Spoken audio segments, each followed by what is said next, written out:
I'm going to talk about lithium and brain health generally. Now, I am not a mental health provider. I'm a cognitive health provider. I focus more on mild cognitive impairment, dementia, forms of dementia. But I tell you that mental health is part and parcel to that, meaning that it's pretty hard to have good cognitive health if you have poor mental health and vice versa. The research shows that if you have terrible depression and terrible anxiety, you're likely going to have a much higher risk of dementia as well. So we know that they're intimately related, right? And I often have an approach that addresses both of them. So if someone comes to me with major depression, instead of starting with psychiatric meds, I'm going to start with the enhanced protocol anyway, because I think it just helps strengthen cognitive functioning. I'm going to base my discussion on this article. This doctor, his name is Dr. Greenblatt. Dr. Greenblatt got his medical degree from George Washington University. He's a board certified psychiatrist, and he's board certified in both pediatric psychiatry and adult psychiatric medicine. He teaches at Tufts University and Dartmouth currently, and he is very well respected in the world of integrative psychiatry. Now, when I say integrative psychiatry, that means different things to different people.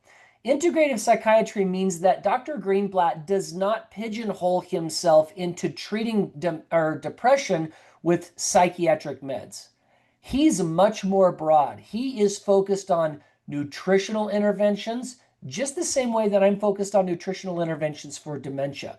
He's focused on integrative treatments where counseling may be involved, or some of the other integrative treatments might have a role. And I don't want to state what he's really into because I might get it wrong, and I don't want to misrepresent him. But my point in telling you this is Dr. Greenblatt is very well recognized in integrative psychiatry at looking at multiple treatment modalities for the treatment specifically of psychiatric conditions and mental health issues. And he wrote this article. He's actually written books, and I'll show you a book at the end that I've been reading. But he wrote a book about using low-dose lithium and how it affects the brain. And in this article, which I will post to our membership site after I'm done with my presentation today so that you can get it. Here's the reference down here. You could pretty well just go to a search engine and type Dr. Greenblatt lithium mental health, and you could find this article. But one of the takeaways from this article, and it's interesting that he says that low-dose lithium has shown promise in preventing dementia, reducing suicide risk, and evidence in supporting neuroprotective effects. Now, the reason I want to point this out is many people come to me, more people come to me to try to unwind dementia. I have dementia. How do I get better from dementia? So that's kind of a treatment modality. He's talking about low-dose lithium as a preventive strategy. This would be individuals who don't have dementia, but maybe their parents had dementia. Or maybe they're in their 50s and they feel like, gosh, I'm still working and but I'm starting to experience some short-term memory loss. I'm not as crisp as I used to be. Is lithium an opportunity to do that? So that I want to make that distinction because we have many people who are on our call today who have loved ones who have dementia, or they run an assisted living center, and their assisted living centers have 25% of the residents that have dementia. Today, I'm going to talk a little bit more about preventing dementia, but I'm going to finish with a little nugget, a little clinical pearl to talk about when could lithium be appropriate for individuals who have dementia and how would we manage that. So that will be at the end. And now you'll see, if you look through these takeaways, he also talks about microdosing and people who actually might have lithium deficiency to improve their mood and irritability. Lithium has a role in helping to reduce other medications. So just think, someone might have bipolar disease or schizophrenia, and they're on huge doses of psychiatric medicines and they have terrible side effects. Lithium could be kind of an adjunct therapy. Adjunct is a term that we use in medicine that means in addition to. It can be a treatment in addition to other psychiatric medical treatments that actually improve their quality of life and lower the risk of terrible side effects while using other medications. Okay. And then finally, he talks about lithium's benefit in treating treatment resistant depression. People who have had terrible depression and they don't get better regardless of what they take. Maybe there's a role for lithium in that. Okay. So real quick, I just want to look at this paragraph up above. Dr. James Greenblatt, board certified psychiatrist and internationally recognized in integrative psychiatry. He is one of the world's leading experts in low-dose lithium therapy, specifically for mental health. He's been studying this for 30 years. I've been studying this for 30 days, okay? So I don't want to oversell myself as an expert. I'm pretty good at taking data and research and trying to figure out how it fits with what we do and how to prescribe it, and how to make recommendations. But this guy has spent his entire life studying lithium. That's pretty cool. He's a great resource when we're going to recognize what he does. Here's his website. I want to give him credit. And you can go to jamesgreenblattmd.com. This is his latest book. I think he's written like 9 books about mental health. And this book is entitled Finally Hopeful. These are for people who have just had horrible depression for which they don't respond to any treatment and they're just struggling. So finally hopeful about some treatment interventions that could support them. Those of you who are listening may have a family member, a loved one, a spouse, a son, a daughter who has just had the most horrific depression or anxiety. Maybe lithium in low dose, either low pharmaceutical dose or over-the-counter dosing could have some benefit. Okay, so let me talk about lithium from the pharmaceutical standpoint first. I want to set the stage. Lithium is a prescription medicine that I could call in prescription dosing that is used to treat bipolar disease. Now, for those of you who may not be as familiar with bipolar disorder is a really changing labile mood disorder where someone can go from totally depressed to totally manic. Manic would be defined as, man, I feel so stinking good. I don't need sleep. I want to have sex all the time. I have $1 million in my account. I want to spend all my money. It's laced with euphoria. It's laced with being really inappropriate from a perspective of reality. Now, I recently had a patient in my office who, when he came, he told me he signed a record deal with iHeartRadio and had recently been paid $2 million. And this is a guy from Aberdeen, Idaho, who kind of plucks around on the guitar, never really had a performance, never done a gig anywhere. And I said, I knew he had bipolar disorder. And I started talking about that. He was adamant, Randy, I'm not mentally ill. I can even show you. And he's trying to find his bank account on his phone, showing me $2 million. This is what bipolar does. They kind of lose touch with reality. The problem with lithium is it has some safety concerns, and there's a stigma associated with it. And the reason is that in really aggressive psychiatric disorders, we use whopping high doses of it. Really, really high doses. And I'll get into the dosing as I go through this. So when we use super high doses, there's some potential adverse side effects, which I'll talk about as I go. And that's where the stigma has come from. But boy, the stigma was totally lost with me. I thought, oh my gosh, there is such a role for lithium. And the role might be in microdosing, okay? Microdosing, this is a term that's often associated with psychedelic medicines, right? Psilocybin, right?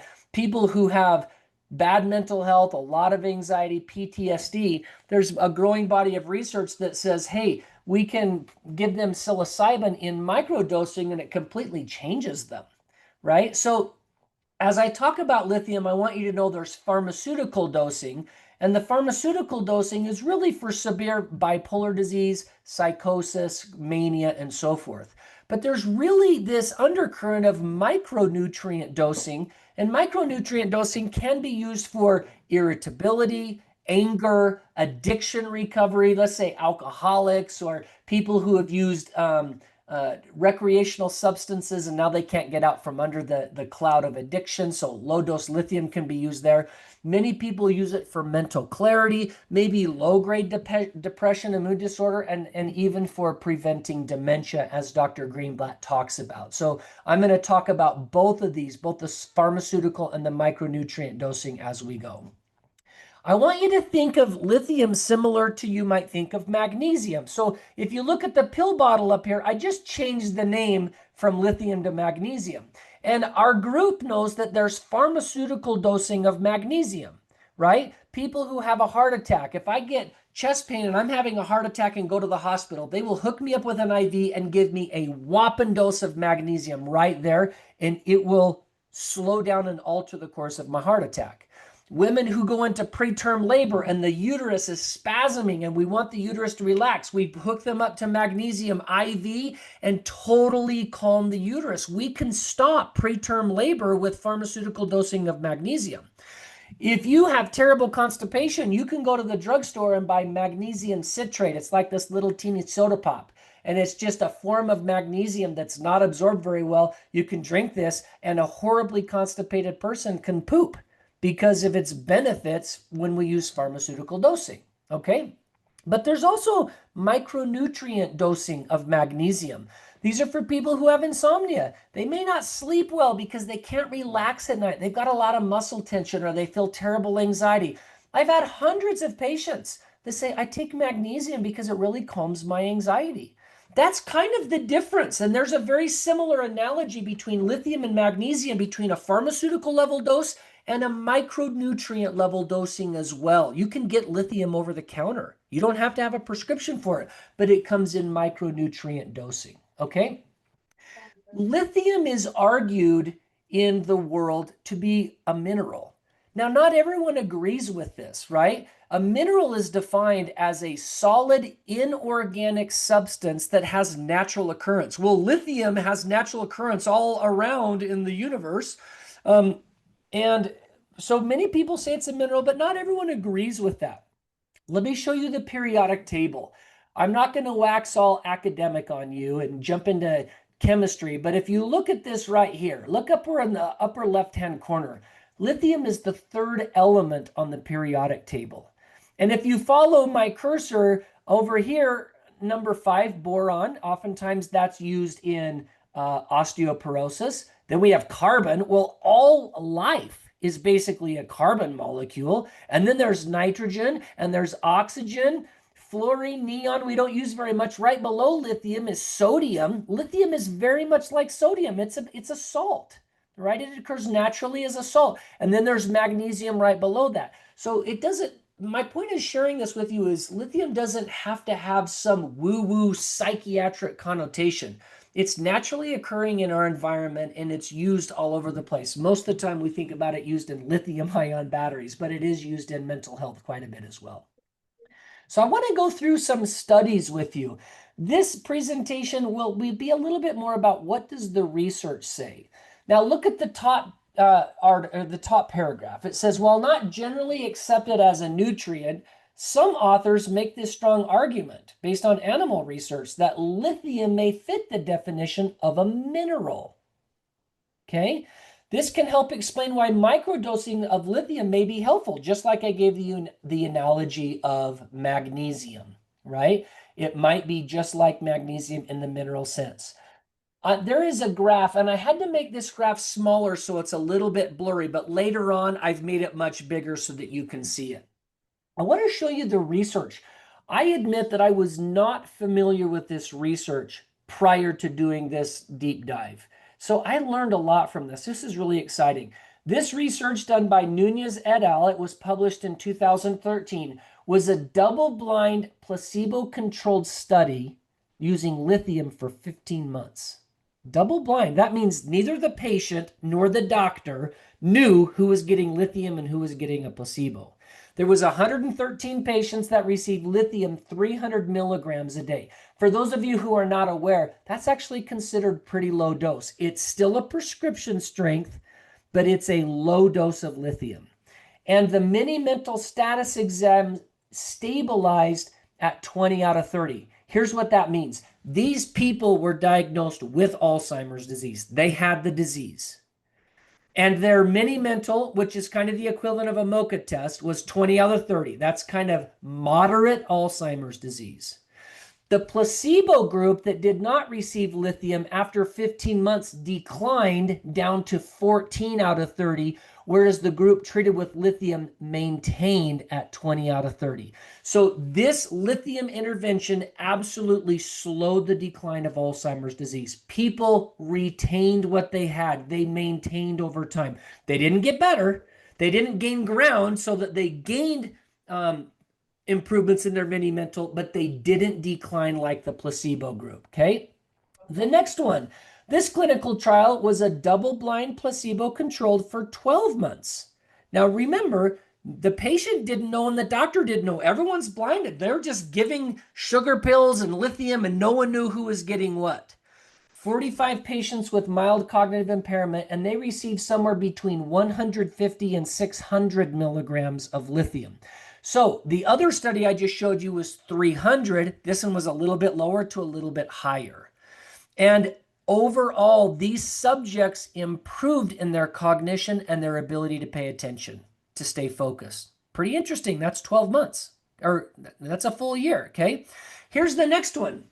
This is a double-blind placebo-controlled trial for 2 years, following people with mild cognitive impairment. They treated them for 2 years, and then they went an additional 2 years, which was single-blinded, which means the patient didn't know if they were still getting the treatment or if they were on placebo. So they followed these individuals for 4 years. Okay, these are people with dementia. And their mild cognitive impairment stabilized, and they had better performance both with memory and attention. So the way they measured success in these studies is these people didn't necessarily get better. They just stopped declining over time. That's pretty freaking amazing. I love it. I did not know that. Okay. Here's the next clinical trial. Oh, and my point is 4 years. This is definitively effective because if I took any patient with Alzheimer's or mild cognitive impairment and followed them for 4 years with a placebo treatment, they all get worse.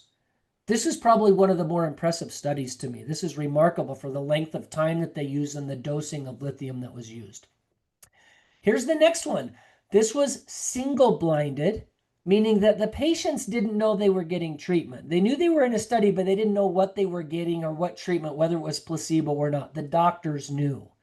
36 patients with mild cognitive impairment. They received somewhere between 150 and 600 milligrams, and their MMSEs stabilized. These were patients that had an MMSE of 20 out of 30, or like it's similar to a MOCA. They call it a mini mental status exam, whereas the Montreal Cognitive Exam is what we use at A Mind for All Seasons. The placebo group declined by 6 points after that period, after that treatment period. Let me show you one more. There was a meta-analysis. A meta-analysis means they look at all of the studies they can find for using lithium to treat some form of cognitive impairment, right? And this meta-analysis looked at 6,463 patients who were on lithium and compared them to 43,000 who were not on lithium. These were bipolar disease patients, okay? Now, the reason they followed these guys closely is that if you have bipolar disease, your risk of trending in dementia doubles or even triples. I'll show you some studies that say it triples. But these individuals who are treated with lithium reduced the risk that they would decline into dementia by half. That is remarkable, right? Fascinating. So here I just gave you a quick summary of the research specific to dementia and mild cognitive impairment that shows this relationship between a lower dose of lithium and cognitive decline. But I think it goes a little bit deeper than that.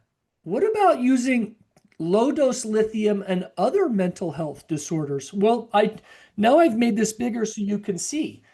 They looked at the risk of suicide using low-dose lithium was remarkably better, much less suicide, 42% reduction in suicide for people who are using lithium versus people who are not using it.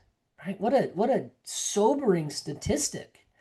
People with depression, look at all these studies, open label, double blind, placebo controlled, single blinded study looking at lithium compared to other mental health medicines like citalopram or Celexa, right?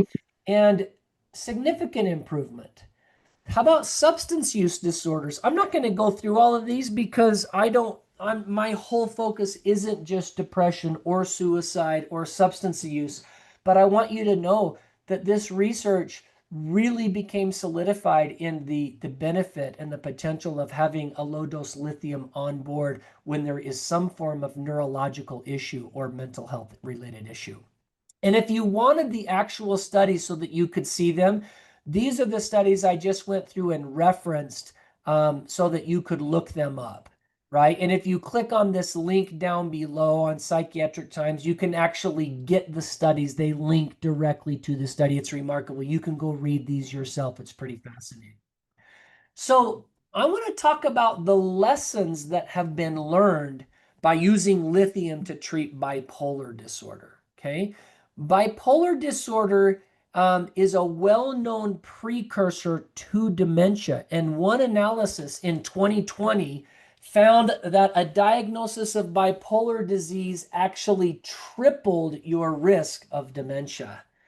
Boy, that's scary. Now, think of the added risk. We know that if a woman has a hysterectomy in her 30s, she has double the risk of Alzheimer's disease.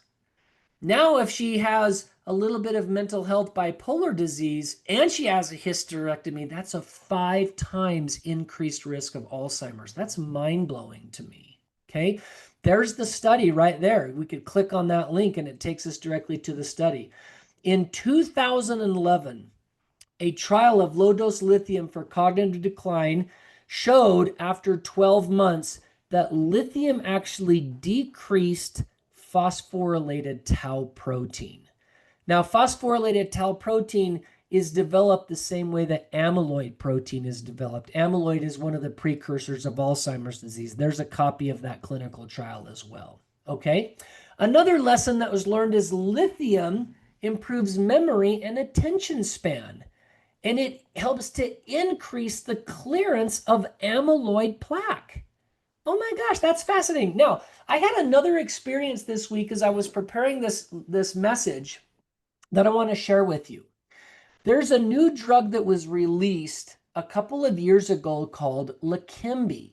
It became FDA approved for eliminating amyloid plaque, right? This is the Alzheimer's drug, the only FDA approved treatment for removing amyloid plaque is Leqembi.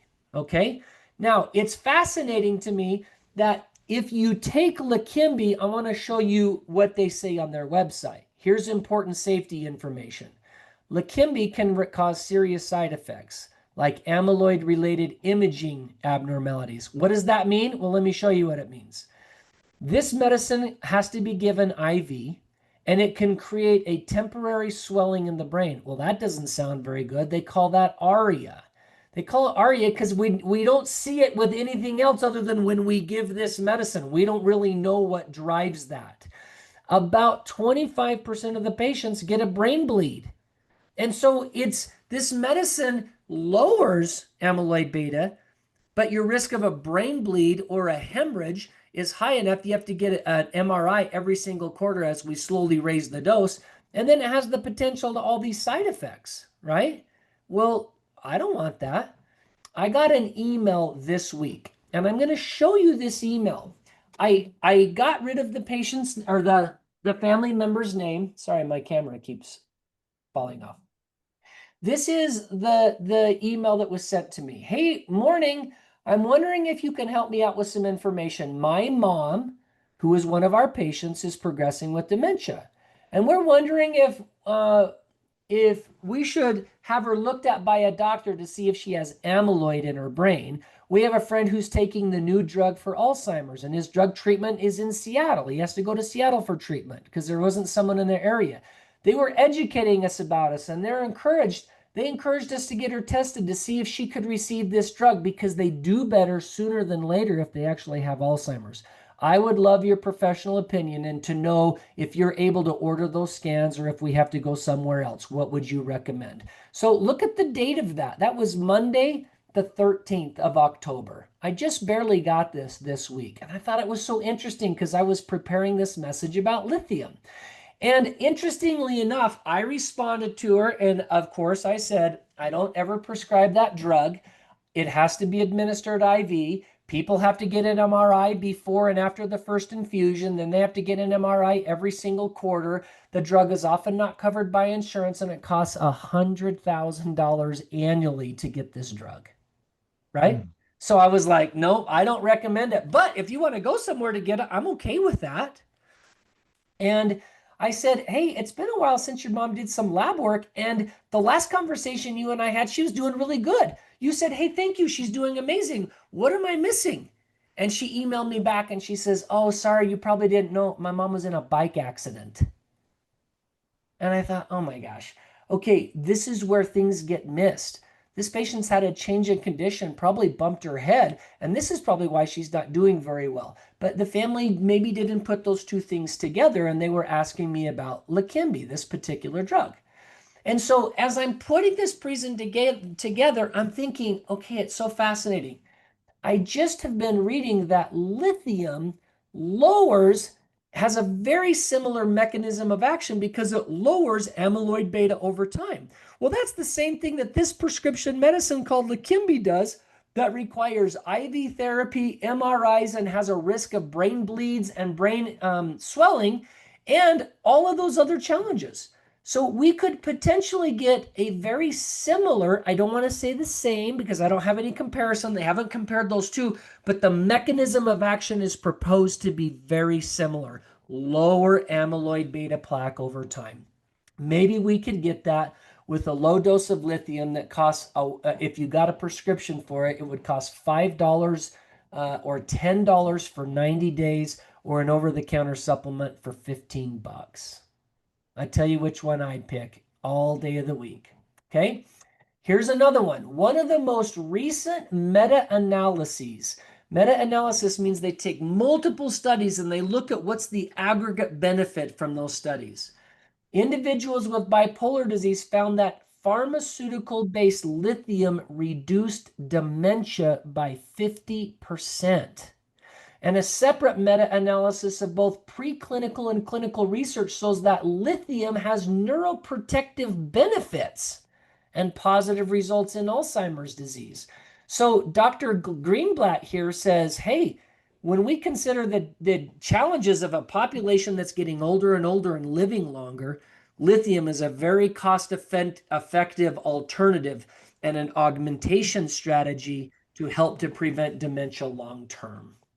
Okay, so let's talk about pharmaceutical-based lithium. If you need a prescription, if you do telemedicine with Randy and I prescribe lithium for you, these are the formularies it comes in. It comes in 150 milligrams over here on the left-hand side, a 300 milligram right here, a 600 milligram, or it comes in extended release of a 300 milligram. See, when you take an instant release, it kind of has a rapid onset and then it kind of falls over time. So they've tried to figure out how to formulate it into a capsule so that it lasts a little bit longer and you could sustain a serum blood level over time. Okay, well, what are the differences? I'm not going to spend a lot of time going over this, but you'll see this column in the middle it gives you the characteristics of an extended release lithium. And this column on the right-hand side gives you the characteristics of an immediate release lithium. Okay. Like I say, I'm not going to spend time doing it. I just thought it was interesting as I put this together. Some of you can, if you want to watch this presentation and download it, you can do so and just pause and read through all of those benefits. The FDA has given an indication for lithium. So the FDA says, what are the studies that have been done in mental illness where we know it has an effective treatment? Well, we know that lithium has an effective treatment for acute mania and mixed episodes of bipolar disease. And it also has benefit for the maintenance of. So we might use a high dose of lithium when someone falls apart at the seams and has a manic episode. And then we might just maintain that over a period of time, following them closely. Maybe we can lower the dose so they don't have to do blood work on a regular basis. Okay? But there's some off-label uses. Now you remember, what does off-label mean? Off-label means that there hasn't been specific studies for these conditions, so we can't make that claim, but doctors do it all the time. Doctors always use medicines off-label, right? So an off-label means that even though the FDA hasn't approved it, there's some clinical evidence this is helpful. Major depressive disorder, bipolar depression, suicide depression, and other conditions like cluster headaches or certain forms of schizophrenia, or even managing neutropenia. Neutropenia means a low white count. That doesn't have anything to do with mental health, but if your white blood cell count or your neutrophils are low, lithium actually has shown some benefit in raising those. That's fascinating. I had no idea. Well, guess what? Randy Vawdrey is going to outline some additional off-label uses for lithium. And I would say for Alzheimer's dementia. These are Randy Vawdreyisms, right? These are not what you'll find online. But this is what I'm saying after reading this research, that in Alzheimer's dementia or mild cognitive impairment, lithium may be used to augment dementia prevention strategies associated with the enhanced protocol. Or what if you run an assisted living center and you got patients that every night start getting really frazzled and irritated and angry and frustrated and they sundown. And that sundowning has largely been unresponsive to other therapeutic interventions. And you're thinking, my gosh, I'm going to have to discharge this resident because we can't manage them. Lithium may be used in lieu of antipsychotics to improve evening behavioral outbursts. I think it would absolutely be worth a try, and I think the safety profile justifies doing something like this. It's so inexpensive and safe at low doses, okay? Well, what are the side effects? Lithium isn't all rainbows and roses. There's some potential side effects. The first one is toxicity and overdose. When we use it for really aggressive conditions like bipolar mania, we use high doses. And when we use high doses, people can tremor. They can get confused. They might have a seizure or a coma.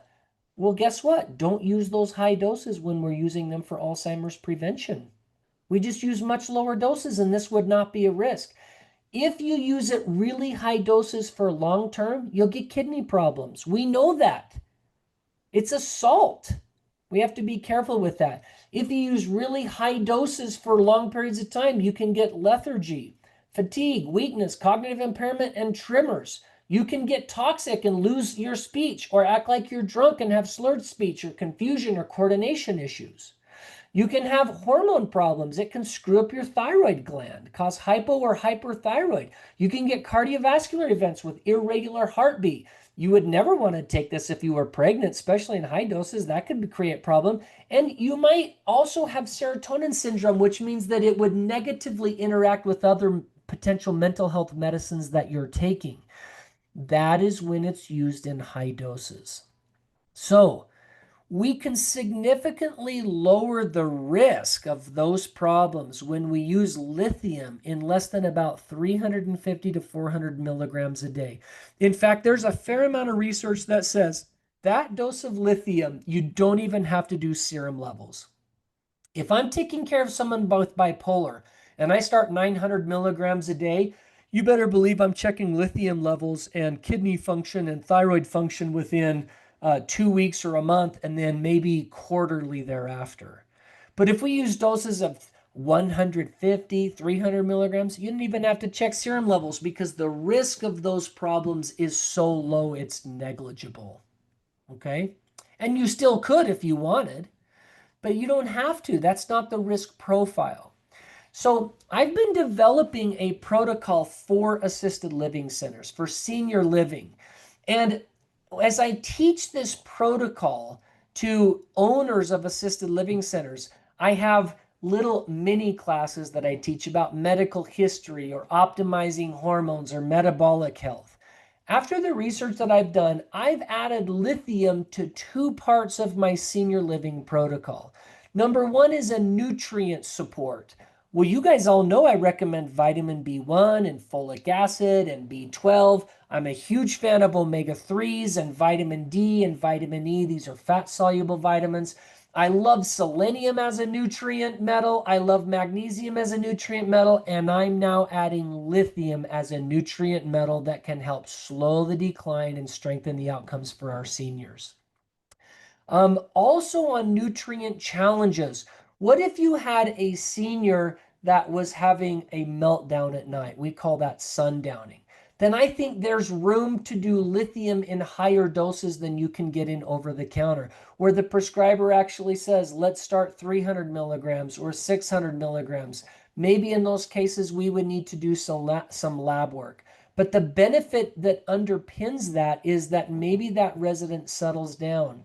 Maybe that resident stops their sundowning, stops beating their caregivers up, stops urinating in the hallway, stops trying to go into other people's rooms, stops being tearful and anxious and aggressive all the time.